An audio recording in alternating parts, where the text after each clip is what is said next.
Welcome to episode 11 of the Us and Oceans Live News Podcast. Us and Oceans Live News, the podcast.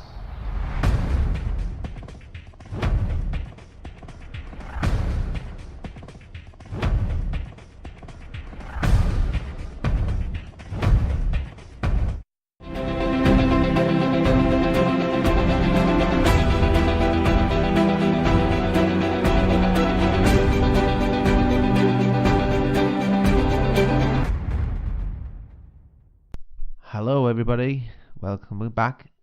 My name's Christian Chappell. This is another episode of Us and Oceans Live News, the podcast. So, have you gone recently vegan but you don't know where to go and eat or anything like that? For instance, you can't find a vegan place, cafe or restaurant to go. There's a simple solution to that. You can go to happycow.com. Happycow.com is a website where it will list all the vegetarian, vegan or other options that will show you where all the cafes near where you are. So very helpful app. Also you can download the app. You can go to Google Play Store and download the app. For instance, I use the app to find my favourite cafe, which is Zoo Cafe in Hull on Newland Avenue. So if you ever think about going to Hull, or you don't know where to go and you are in Hull, you want to go vegan, Zoo Cafe, I can only recommend it. I've been promoting this for quite a bit now. Fantastic cafe, absolute fabulous food, very atmosphere is brilliant, staff are so friendly. Can only recommend it. So it's Zoo Cafe on Newland Avenue, 80 Newland Avenue in Hull. So I've posted a couple of stuff recently on Facebook, and been a couple of posts. I think I posted about maybe 5 or 6 this week, which is quite substantial really, since I've been really busy at work again as usual. Never stops really. Always trying to find some time to get some material together for the podcast really. And there's been one recently where they tested the intelligence of fish.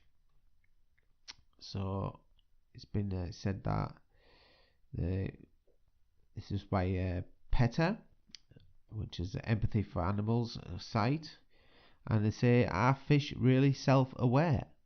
And here's why that's the wrong question. So they say, how long we will choose to ignore the complex life of fish? For the first time ever, a species of fish has passed the mirror self-recognition test, which is considered a classic indicator of self-awareness. An international team of scientists published findings of an experiment showing that cleaner wrasses passed the mirror test. Until now, only a handful of animals such as the great apes, dolphins, elephants and magpies had passed it. Mirror self-recognition involves exposing an animal to their reflection and observing their reaction. Experimenters look for any indication that the animal recognizes himself as an individual apart from the environment. For instance, an animal may be marked with a sticker in a place they couldn't see without the help of a mirror. If they try to remove their sticker, it is an indicator that they recognize the reflection as themselves. In the case of the cleaner wrasses, once these little fish noticed a brown dot on their stomach by gazing at their reflection, they tried their best to scrape it off. The test creator, Gordon Gallup Jr., has stated that passing the test suggests that the animal can become the object of his or her own attention.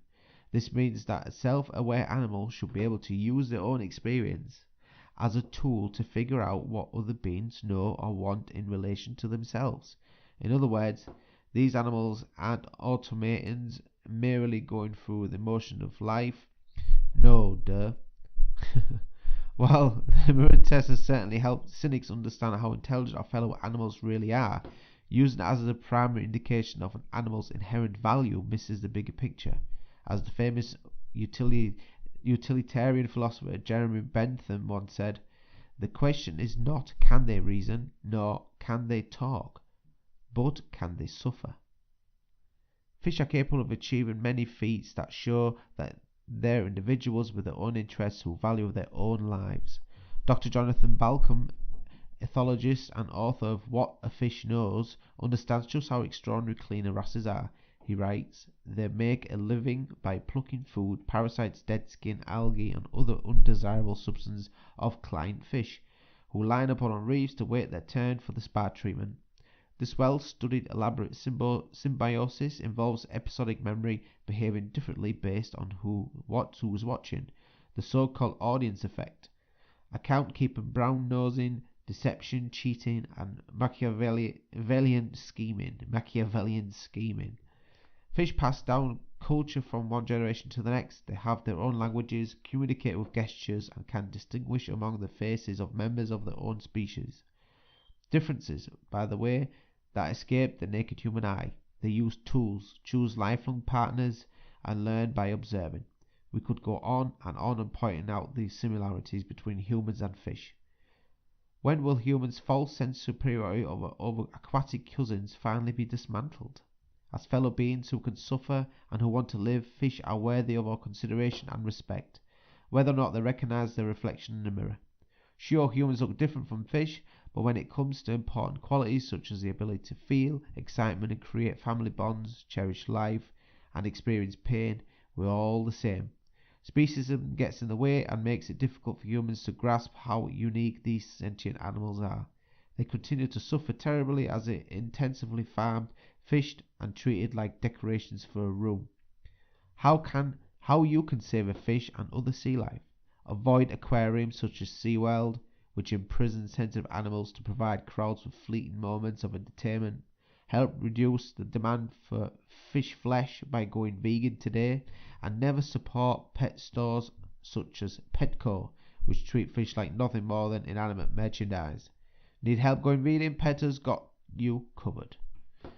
So you can go to Petter to find out various ways of going vegan. There's other places you can go to online to find out going vegan. Like one I can suggest is go to the richroll.com, www.richroll.com, and there you can subscribe to a meal plan, or you can buy the Plant Power Way cookbook, which is full of recipes and not just recipes, also find a different way of life. And it's not just for vegan, it's for everybody. It's for everybody. Must stress it is for every person who wants to just have very, very clean food the way it's meant to be. So basically that one's there. That's one I shared along. The other ones where sadly again on the Rico Barris Dolphin project, TAIJI, a pod of 85 melon-headed whales was driven into the cove. And this was on the 20th of February at 9 AM.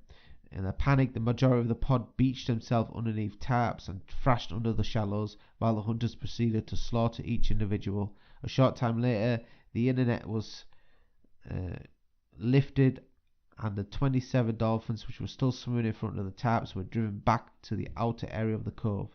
58 dead bodies were towed out of the cove by skiffs, and during the transfer of bodies to the Bangor boat, one dolphin was still alive and thrashed amongst the carcasses of its pod.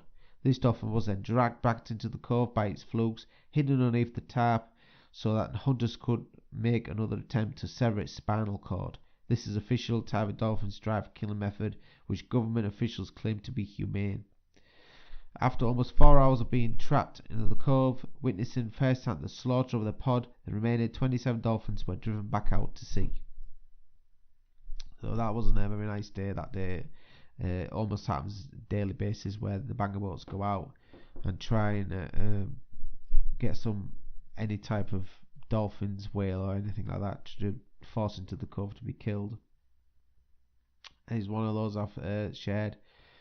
Again, if you know anybody in Japan, it is the vegan thing is catching on over there, but in TAIJI they really have this culture down where they really don't want to change, and it's also believed that the mafia is really behind it and feeding it to the schools, really, like school meals and stuff like that. It's absolutely vile.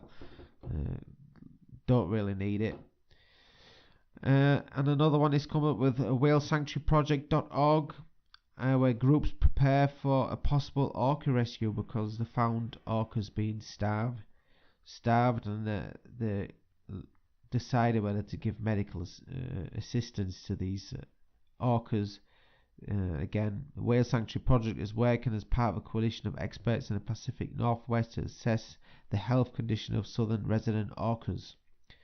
Recent photos of 42-year-old Princess Angeline J17, which is the code number for the orca, showing she has a peanut head, a loss of fat around the neck, and a sign of severe starvation. She is the mother of Talika J35, who captured the hearts of people all over the world last summer when she carried a dead calf up and down the Washington coast for 17 days. And Scoter K25 is also showing signs of decline. Scoter is 28 years old and he lost his mother, Skagit K13, in 2017. Southern resident orca males are considerably larger than the females and need more food, so they stay close to the mothers, who make sure that food is shared among the family group. The coalition of groups in the region is working to gather baseline data on all individuals in the population and to be prepared to assist NOAA fisheries if further medical analysis of potentially compromised animals is deemed to be warranted. Jeff Foster, who leads the Whale Sanctuaries Project site selection effort on the West Coast, has decades of experience working with marine mammals and is the key member of the coalition to help the southern resident orcas. It's a collaborative effort to collect biological samples, fecal, prey and respiratory samples from the overall population, he explained. Jeff was NOAA's Environmental Hero of the Year in 2006 for his dolphin rescue work during Hurricane Katrina and the tsunami in Southeast Asia, and for his work as part of the coalition. He is listed on the federal permits needed to take fecal samples. He does this by closely following the whales and scooping up fecal matter in a net. The permits are for population level health studies, not for specific individuals, but fecal samples from any of the whales in each of the pods will give a general idea of what most of them are eating at this time of year when salmon, their primary prey, are few. And breath samples could reveal pathogens such as bacteria or viruses that could be affecting one or more of the whales and causing the decline in health. Breath samples are taken by driving a boat alongside one of the whales and reaching out over the whale's blowholes with a long pole that is a collection device in the end.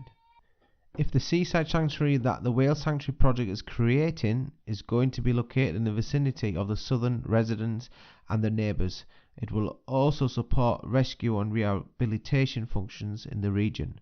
So it makes sense for us to be engaged with these kind of efforts at this early stage. Getting samples will help us learn, that's what they said, the fragile population. Getting samples from the southern resident population will teach us more about what they're eating in the winter months and whether they're dealing with disease or unusual parasite loads. Jeff said, hopefully we can learn if there's anything more we can be doing to help this fragile population. Sightings of the southern residents in the inner waters of Puget Sounds are infrequent during the winter because they tend to venture further out in the search for food. That's particularly the case for the K and L pods. Some of them even travel down to the waters off the Point Reyes in California, said Deborah Giles, Science and Research Director of the conservation organization Wild Orca. Their food supply, mainly salmon, is dwindling all up and down the coast. 2 boats could be involved in the research effort. One, skippered by Dr. Giles, is a University of Washington vessel that conducts the conservation canines expeditions using an expert sniffer dogs. The other is an NOAA vessel operated by Dr. Brad Hansen of NOAA's Northwest Fisheries Science Center. The Lumination is another key member of the coalition and has a relationship with the southern residents that goes back thousands of years. They have written to NOAA Fisheries urgent action to try and save the lives of Princess Angeline and Scotter. We are faced with the loss of 2 more relatives among the southern resident orcas, and known that the loss of K25 and J17 will likely lead to additional losses. Tribal Secretary Lawrence Solomon wrote, "We all have a sacred obligation to take action now, and we need your help and support to save our relatives." Indeed, Lummi Nation is prepared to take action itself, even as NOA does not. The Lummis have an inherent right to do that, said Kurt Russell, senior policy analyst of the Lummi Sovereignty of Treaty Protection Office. Because the whales are unofficially endangered population, any decision to intervene on behalf of specific southern orcas can only be made by NOAA fisheries. If and when that time comes, the coalition will work closely with NOAA to develop the most appropriate plan of action. That was said on that site, which was the Whale Sanctuary Project, and again, they haven't really gone down to the root cause of why the salmon are declining, but it is almost a 99% certainty it was because of the dams. Obviously, not opening the dams up to let salmon get upstream to spawn. Obviously, there's no way to get up there, and the other one is I forgot what it's called now. The salmon pens that are on the side, which is in the British Columbian waters, and they have a virus, which is Piscine orthoreovirus, which is deforming the salmon and thus can't get upstream because of the deformities. They can't swim upstream because of it, and obviously can't reach the spawning areas. No more salmon available, and obviously the wildlife around it is literally starving, which is a very bad thing. And not very nice to. I've mentioned this in a couple of podcasts before about the salmon problem that is up there in the British Columbian waters. And there's been many more things that I've shared. So if you'd like to go to Facebook on Us and Oceans Live News on my Facebook, you can find more posts that I've been sharing.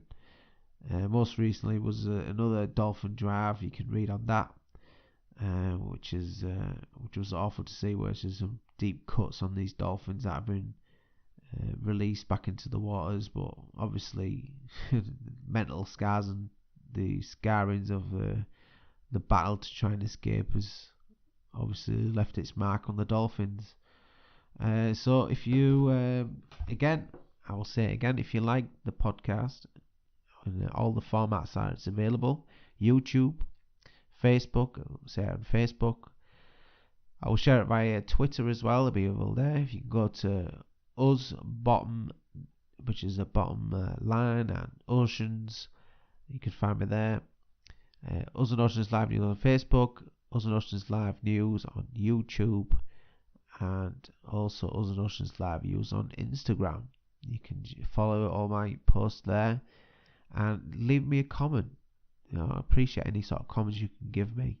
And don't forget, guys, the most important thing, I'm not much worried about likes or anything like that. The only thing I am really bothered about is shares. Share any posts that you can see that's on my site. If you like to share my podcast, you can do that. But definitely the posts are very important to be shared to let the wider world know about what's going on out there, and hopefully change people's views on how to treat our oceans, basically, and always promote 100% plant-based diet. That's what I say. It's the food is the main reason why all this suffering is happening. Food and obviously entertainment, which is also one of the problems. But the main thing is food. If we can change our diets away from all the meat, any meat, not just fish, all meat, and making the oceans in quite in a poor state, including animal agriculture. It's also a bad problem for the oceans. So go vegan, guys. It's the best solution you can have for a better planet, better health too, and for all sentient beings. So I'll see you next time, guys. And yeah, that's all I got to say. See you later, guys. Peace out. Bye bye.